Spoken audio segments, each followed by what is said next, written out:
नमस्कार, जनवार्तामध्ये आपल्या सर्वांचं स्वागत। सर्वप्रथम पाहूया ठळक बातम्या।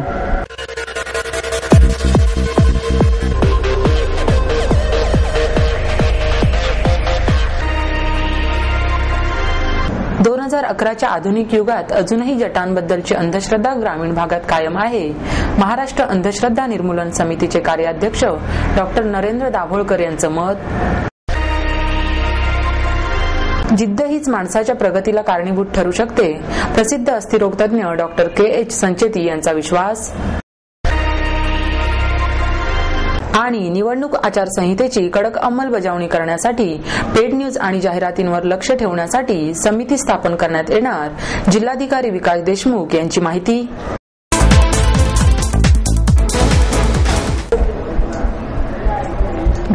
च्या आधुनिक युगात अजूनही जटांबद्दलची अंधश्रद्धा ग्रामीण भागात कायम आहे, असं मत महाराष्ट्र अंधश्रद्धा निर्मूलन समितीचे कार्याध्यक्ष डॉक्टर नरेंद्र दाभोळकर यांनी व्यक्त केलं, अशी माहिती दाभोळकर यांनी पत्रकार परिषदेत दिली। यावेळी अविनाश पाटील, सुशीला मुंडे आदी मान्यवर उपस्थित होते। यापुढे बोलताना दाभोळकर म्हणाले, जटा या केसात गुंता झाल्यामुळेच येतात, परंतु लोकांचा गैरसमज आहे की जटा आल्या म्हणजे त्या महिलेच्या अंगात यल्लमा देवी येते, म्हणून या महिलांचे विवाह देवाशी लावले जातात। या महिला देवदासी होऊ शकतात, असेही दाभोळकर यांनी सांगितले। यावेळी एका महिलेचे जटा कशा प्रकारे काढल्या जातात त्याचे प्रात्यक्षिक सादर करण्यात आले। मी आजारी पडले, 15 दिवस म्हणजे असे एकदम केसाचे पुंजके जायचे आणि मी म्हणायचे असं काय होतं, म्हणून मी रोज सकाळ संध्याकाळ तरी डोकं धुवायचे, विचारायचे, तरी जास्तच जायला लागले ना। अचानक गुरुपौर्णिमेच्या दिवशी आंघोळ करता करता 3 वट झाले। मग भरपूर जिकडं तिकडं फिरलो, 2 महिने देवाचं भरपूर केले, पैसे घालवले, कुठंच फरक पडेना। मग आमचे कामवाली वहिनी होत्या ना, त्या म्हटल्या अशी अशी संस्था आहे पुण्यामध्ये, आपण तिथं घेऊन जाऊ का, तर हिचं पुढचं आयुष्य अजून कशातच काही नाही का, तर सासरच्या लोकांनी पण छळ केलेला आहे माझा। 1 वर्ष झाले माझ्या लग्नाला, म्हणजे करणीचं पण सांगितलं आणि असं देवाचं पण सांगितलं, पण माझा याच्यावर दोन्ही गोष्टीवर विश्वास नाही। पण मी म्हटलं किती काय होईना, पण मला एक कापून काढायचे। काय म्हटलं? सासरकडूनचं काहीच नाही आलं निरोप, पण आईच्या इकडूनची सगळ्या लोकांना भीती वाटायला लागली ना, की अशा याच्यातच आत्ता आले, अजून पुढचे आयुष्य कसं, घरचे नांदवत नाही एकतर, मग कसं आयुष्य जाणार ना आपलं। त्याच्यामुळे मग आमचे कामवाले म्हटले चल इकडं कापूनच काढून टाकू। मग काय त्रास होतो तुला? म्हणजे झोप येत नाही, अशी डोकं जडजड येतं, फोड्या आलत्या डोक्यामध्ये, दुख जाते, त्याच्यामुळे मग जास्त माणूस घाबरून जातं ना। शेवट ते बोलून चालून मेंदूच आहे ना, त्याच्यामुळे मग कापूनच काढायचं आता। तू ठरवलं की हा फिक्स कापायचं। महाराष्ट्रातल्या जटा सोडवायला बाबा आढावांच्या नेतृत्वाखाली 1975 साली आम्ही सुरुवात केली। त्या विरोधामध्ये कर्नाटकातल्या सोंदत्तीच्या डोंगरावर 1982 साली निदर्शनं केली आणि आत्तापर्यंत महाराष्ट्रामध्ये अनिसनी सहज 500-700 बायकांच्या जटा सोडवल्या असतील। मात्र गेले 5-1 वर्ष मला महाराष्ट्रामध्ये जटांचं प्रमाण महिलांच्यामध्ये लक्षणीयरित्या कमी आढळलेलं होतं। अशा परिस्थितीमध्ये पुण्यासारख्या शहरामध्ये असलेल्या एका सुस्वरूप विवाहित तरुणीला अचानकपणे 2-2.5 महिन्यापूर्वी जट येते। ती जट आल्यामुळे काहीतरी देवाचा कोप आहे का समजून घेण्यासाठी ती देवऋषीकडे जाते। देवऋषी ती जट सोडवण्यासाठी काही हजारामध्ये पैसे घेतो आणि प्रत्यक्षात ती जट सोडवतच नाही। ही सगळी मानसिकता ही मला 12व्या शतकातल्या मानसिक गुलामगिरीची वाटते। ही केस पुढे आल्यानंतर आणखी शेजारच्या गावामधनं 1-4 बायका अशा आल्या की आमच्याकडे जट आहे। त्यामुळे ही सगळी वेदनादायी गोष्ट आहे की अरे आपण कशाशी 21व्या शतकामध्ये लढाई करतोय। जट आलेली प्रत्येक बाई काही देवदासी होत नाही, होऊ शकते, परंतु अंधश्रद्धेची बळी नक्कीच बनते, भीतीची बळी नक्कीच बनते। जसं या मुलीला सांगण्यात आलं होतं की तुझ्या सासऱ्याने तुझ्यावर करणी केली किंवा मूठ मारली म्हणून जट आली। या सगळ्या अंधश्रद्धामधनं ज्यांना मुक्त व्हायचं असेल ते पुण्यातले असोत व महाराष्ट्रातले असोत, आम्ही विनामूल्य त्यांच्या जटा सोडवून द्यायला तयार आहोत। कारण निदान या स्वरूपाची घृणास्पद मानसिक गुलामगिरी तरी 21व्या शतकामध्ये आपण महाराष्ट्रातनं हद्दपार करू शकलो पाहिजे।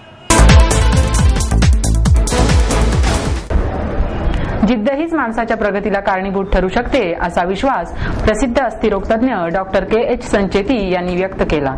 विजया लक्ष्मण कुदळे फाउंडेशन आणि लायन्स क्लब पुणे यांच्या वतीने डॉक्टर संचेती यांना ज्येष्ठ चित्रपट निर्माते किरण शांताराम यांच्या हस्ते लायन्स फिलिक्स जीवनगौरव पुरस्कार प्रदान करण्यात आला.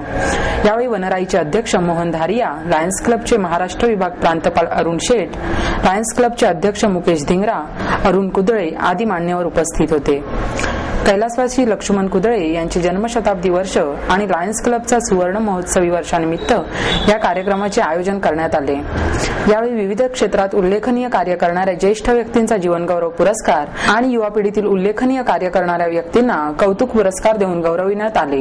यात ज्येष्ठ अस्थिरोग तज्ञ डॉक्टर के.एस. संचेती, प्रसिद्ध हॉकीपटू धनराज पिल्ले, प्राचार्य विवेक आरन्ना, दत्ताजी गायकवाड, प्रसिद्ध गझल गायिका पामेला सिंग यांना लायन्स फिलिक्स जीवनगौरव पुरस्काराने सन्मानित करण्यात आले.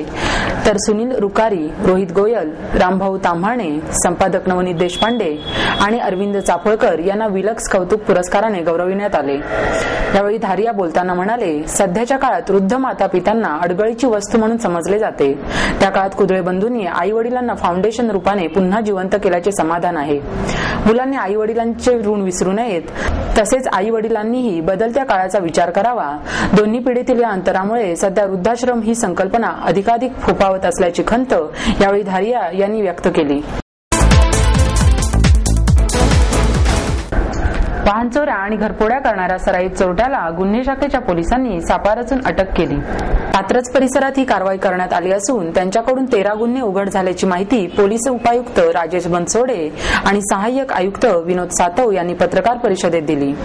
संजय राखुंडे असे या चोरट्याचे नाव असून त्याच्याकडून 1 व्हॅन, 1 कार, 2 संगणक, 2 लॅपटॉप, मोबाईल, गॅस सिलेंडरच्या 16 टाक्या, टीव्ही असा 4,90,000 रुपयांचा ऐवज जप्त करण्यात आला आहे. राखुंडे हा सराईत गुन्हेगार असून त्याच्या विरोधात अमरावती आणि पुणे शहराच्या वेगवेगळ्या पोलीस ठाण्यात 8 वाहन चोऱ्या आणि 5 घरफोड्या केल्याबाबतचे गुन्हे दाखल आहेत. राखुंडे हा दत्तनगर भागात खोली भाड्याने घेऊन राहत होता, पण चालक असल्याचे तो दिवसभर भासवत असे आणि पहाटे 4:30 ते 5 या वेळात चोऱ्या करीत होता. अबू बांदल नावाचा त्याचा एक साथीदार असून तो या चोरी केलेल्या वस्तू विकत होता. अद्याप तो पोलिसांना सापडला नसून त्याचा शोध घेण्यात येणार आहे अशी माहिती बनसोडे यांनी दिली. ग्रामीण भागातील जनतेकडे प्रश्नांची उत्तरे आहेत, मात्र ती सोडविण्यासाठी परिपूर्ण व्यवस्था नाही अशी खंत रेमन मॅगसेसे पुरस्कार विजेत्या समाजसेविका निलिमा मिश्रा यांनी व्यक्त केली. सप महाविद्यालयाच्या वतीने मिश्रा यांची मुलाखत घेण्यात आली. यावेळी प्राचार्य दिलीप सेठ आणि उपप्राचार्य अनिल वर्तक उपस्थित होते. यावेळी विविध विषयांवर मिश्रा यांनी आपले मत व्यक्त केले. मिश्रा बोलताना म्हणाल्या, ग्रामीण भागातील प्रश्नांसाठी गावकऱ्यांकडे उत्तरे आहेत, मात्र ती पूर्णत्वास नेण्यासाठी आवश्यक असणारी व्यवस्था नाही. काही गावांमध्ये ती व्यवस्थाही आहे. या व्यवस्थेचे नूतनीकरण करण्याची गरज आहे. गावांना होणारा आर्थिक पुरवठा वाढवून ही समस्या काही अंशी सोडवता येऊ शकते. पुढे त्या म्हणाल्या, धुळे जिल्ह्यातील बहादूरपूर गावामध्ये पुढील 27 वर्षांचे नियोजन करून ग्राम विकासाची संकल्पना रुजविण्यात येत आहे. त्यातील 2रा टप्पा सध्या सुरू आहे. 3ऱ्या टप्प्यात हे नियोजन राष्ट्रीय स्तरावर पोहोचलेले असेल. ग्रामीण विकासाचे विविध प्रकल्प राबविताना नेमके काय करायला पाहिजे याचा सतत शोध घेतला. भगिनी निवेदिता ग्रामीण विज्ञान संस्थेच्या माध्यमातून विविध कामे मार्गी लावली. महिला बचत गटाच्या माध्यमातून 18,000 महिलांचे संपर्क जाळे तयार करण्यात आले आहे. राज्यात अनेक बचत गट यशस्वी झाले आहेत, मात्र यापुढे स्थापन करण्यात येणाऱ्या बचत गटांचा नेमका उद्देश काय आहे यावरच त्याचे यश अवलंबून राहील. त्यामुळे बचत गट सुरू करताना निश्चित उद्दिष्ट ठरविण्याची गरज आहे असेही त्यांनी यावेळी सांगितले. पुणे नवरात्र महिला महोत्सवात विविध स्पर्धांचे आयोजन करण्यात येणार आहे. या महिला महोत्सवाचे उद्घाटन 29 सप्टेंबर रोजी सकाळी 11 वाजता महालक्ष्मी मंदिर प्रांगण मुक्तांगण शाळेजवळ करण्यात येणार असल्याची माहिती पुणे नवरात्र महिला महोत्सवाच्या अध्यक्षा जयश्री बागुल यांनी पत्रकार परिषदेत दिली. यावेळी पंकजा मोघे, निर्मला जगताप, अंजली पुराणिक उपस्थित होत्या. या महोत्सवाचे मुख्य आकर्षण असलेले विविध सांस्कृतिक धार्मिक कार्यक्रम 28 सप्टेंबर ते 6 ऑक्टोबर 2011 या कालावधीत संपन्न होणार आहेत. यंदा पुणे नवरात्र महोत्सवात महिलांमधील कलागुणांना वाव देण्यासाठी भाग्यलक्ष्मी स्पर्धा 2011 या अभिनव स्पर्धेचे आयोजन करण्यात आले आहे. सर्व स्पर्धांसाठी नाममात्र शुल्क राहणार आहे. प्रत्येक स्पर्धेचा पारितोषिक वितरण समारंभ आणि भाग्यलक्ष्मी सोडत स्पर्धेच्या दिवशीच स्पर्धा संपल्यानंतर लगेचच संपन्न होणार असून सर्व स्पर्धांसाठी आकर्षक बक्षिसे ठेवण्यात आली आहेत. या स्पर्धेत भाग घेण्यासाठी प्रवेश अर्ज बाबागुल यांच्या निवासस्थानासमोरील जनसंपर्क कार्यालय शिवदर्शन येथे सकाळी 11 ते 7 पर्यंत उपलब्ध राहतील. नमस्कार. पुणे नवरात्र महोत्सव तर मी आपले सर्वांचे स्वागत करते. पुणे नवरात्र महोत्सवाचे आपले हे 12वे वर्ष आहे आणि मोठ्या आमच्या महोत्सवाचे 17वे वर्ष आहे. दरवर्षी आपण या महोत्सवामध्ये भाग्यलक्ष्मी 2011 या स्पर्धा आपण आयोजित करत असतो आणि भाग्यलक्ष्मी 2011 यंदाही आम्ही घेत आहोत. तर या स्पर्धेमध्ये आम्ही विविध स्पर्धांचे आयोजन करीत असतो आणि यामध्ये आम्ही तेजस्विनी पुरस्कारही देत असतो 2. त्या तेजस्विनी पुरस्कारांची आमची नावं अजून यायची आहे, त्यामुळे ती आम्ही आता डिक्लेअर करत नाहीये आणि त्याचबरोबर आम्ही सेलिब्रिटी सुद्धा त्याच दिवशी आम्ही डिक्लेअर करणार आहोत.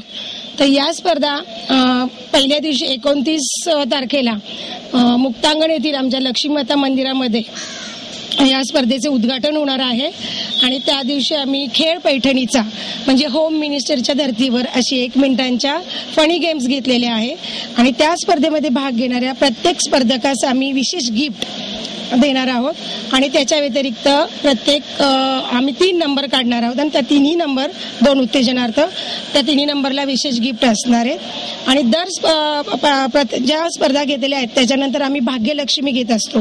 तर ती भाग्यलक्ष्मी आम्ही या स्पर्धेमध्ये घेऊन तिला आम्ही पैठणी देणार आहोत आणि काही कॅश स्वरूपात किंवा वस्तू स्वरूपात आम्ही बक्षिसं देणार आहोत. दुसरी स्पर्धा 30 तारखेला आमची फुलापानांची रांगोळी आहे आणि या स्पर्धा आम्ही 12 वाजताच्या घेतल्या कारण महिला त्यावेळेस थोड्याशा रिकाम्या होत असतात सर्व आपल्या व्यापातनं, मग त्या वेळेमध्ये आपल्याला स्वतःला वेळ देऊ शकतात म्हणून ती 12ची वेळ आम्ही घेतलेली आहे. शनिवार 1 ऑक्टोबरला आम्ही पाककला स्पर्धा घेतलेली आहे.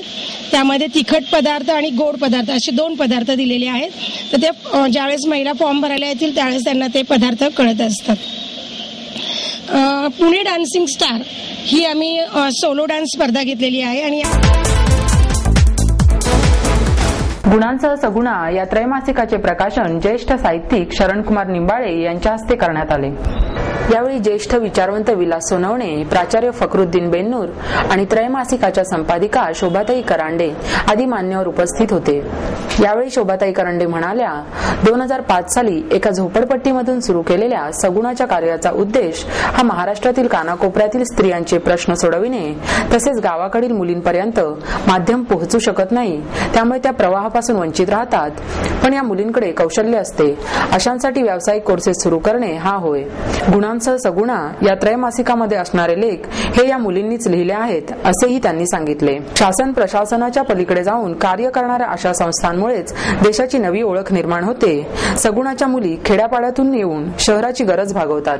यामुळे विकासापासून दूर असलेल्या घटकाला समजावून घेऊन रचनात्मक बदल करणे, अस्वस्थता नष्ट करणे तसेच समाजासाठी कसा उपयोग होईल हे पाहणे गरजेचे आहे. त्यामुळे भारताचा विकास शक्य आहे असे शरणकुमार लिंबाळे यांनी सांगितले. महिलांना आरक्षण देण्याच्या कायदेशीर प्रयोगातही सोय पाहिली जात आहे. राखीव जागांमुळे सत्तेत सहभागी न होता येणाऱ्यांच्या फायद्यासाठी महिला आरक्षणाचा घाट घातला जातो. त्यामुळे कुटुंबातील महिलांना राजकारणात आणून सत्ता शेवटी पुरुषच चालवतील असे मत विलास सोनवणे यांनी व्यक्त केले. निवडणूक आचारसंहितेची अंमलबजावणी करण्यासाठी पेड न्यूज आणि जाहिरातींवर लक्ष ठेवण्यासाठी समिती स्थापन करण्यात येणार असल्याची माहिती जिल्हाधिकारी विकास देशमुख यांनी दिली. जिल्हाधिकारी कार्यालय येथे पत्रकार परिषदेचे आयोजन करण्यात आले. यावेळी ग्रामीण पोलीस अधीक्षक शहाजी साळुंके, शहर पोलीस उपायुक्त मकरंद रानडे, उपजिल्हा निवडणूक निर्णय अधिकारी अपूर्वा वानखेडे आदी मान्यवर उपस्थित होते. यावेळी बोलताना देशमुख म्हणाले, प्रथमच उपजिल्हाधिकाऱ्यांच्या मार्गदर्शनाखाली स्वतंत्र समिती स्थापन करण्यात आली आहे. पेड न्यूज आणि जाहिरातींचा विषय केंद्रीय निवडणूक आयोगाने गांभीर्याने घेतला आहे. खडकवासला विधानसभा मतदारसंघाच्या पोटनिवडणुकीत वृत्तपत्रे आणि वृत्तवाहिन्यांवर दाखविण्यात येणाऱ्या पेड न्यूज आणि जाहिरातींवर लक्ष ठेवण्यासाठी स्वतंत्र समिती स्थापन करण्याचे आदेश निवडणूक अधिकाऱ्यांना दिले आहेत.